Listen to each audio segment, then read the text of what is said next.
awkward as Sal said she was, so actually I'm really nervous to be up here right now. To prove to you how bad I am at public speaking, and how I'm really not exaggerating right now. In middle school, actually, I was in choir, and it was my teacher, Miss Gamboa's choir, and she gave me a solo for Seasons of Love. And I remember performing at this one senior citizen home. It was like some rinky-dinky place. I don't know if rinky-dinky is a word, I just use that.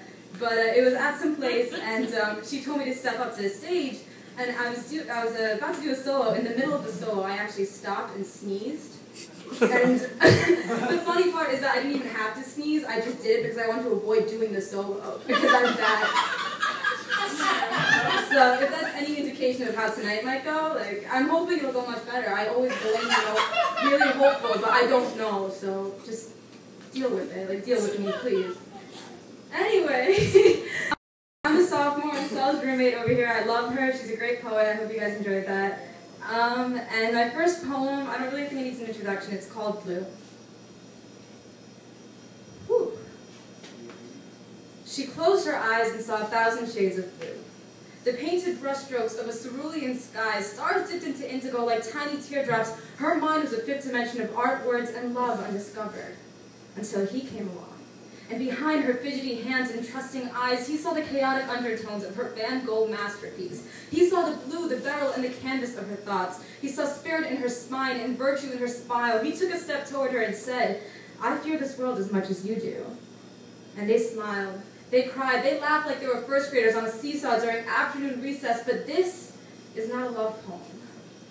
They held hands as if their interlaced fingers were roots of a growing redwood tree, feeding their love until it reached the canopy of Californian forests, branches kissing the heavens in gratitude for the time they grew to share. They shared silence that was quiet, but never empty. Waves of peace and serenity passing between each other. This is not a love poem. During their long car rides home, listening to angsty pop music, windows down, exchanging quick kisses at red lights, they were young, reckless, and stupid for each other. Making love that was messy and unrefined, receiving warmth only from each other's skin, lustful shades of sin. She laid her head on his chest, his heartbeat resounding within her like beats of a drum cadence. But then she was late, and she had to vomit when she woke up that morning, and she went to the drugstore, but her body was already sending warnings. She was positive before it even came back positive. She told him through tears, her words were shaking in fear and bloodlust anger. He points to her womb screaming, "Get rid of that fucking thing! This is not a love poem!" He shatters glass against the wall. She crouches in the corner, cradling herself like the baby she will never bring to this world.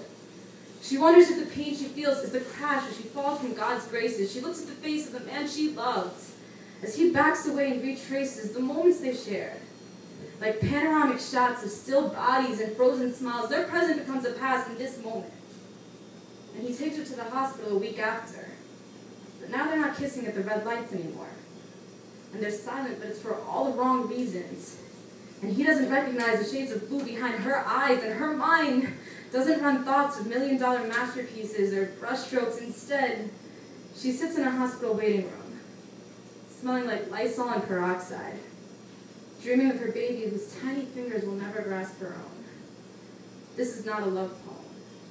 And seasons shift past them like images on a calendar, and their love was dispersed across distance and time. At night he plays back her voice in his head, like echoes of a past in which he knew how to smile.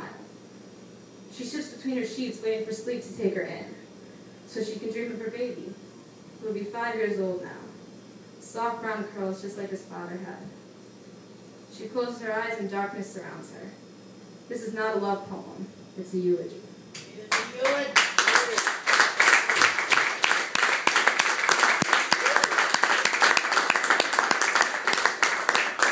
This is killing you. You guys don't understand how much this is killing me right now. No one understands how nervous I am. Okay. Second poem, it's actually the first one that I performed here at Slammetry a couple of months back when Sal and Hype just walked in and you guys were just all magically performing. It was great.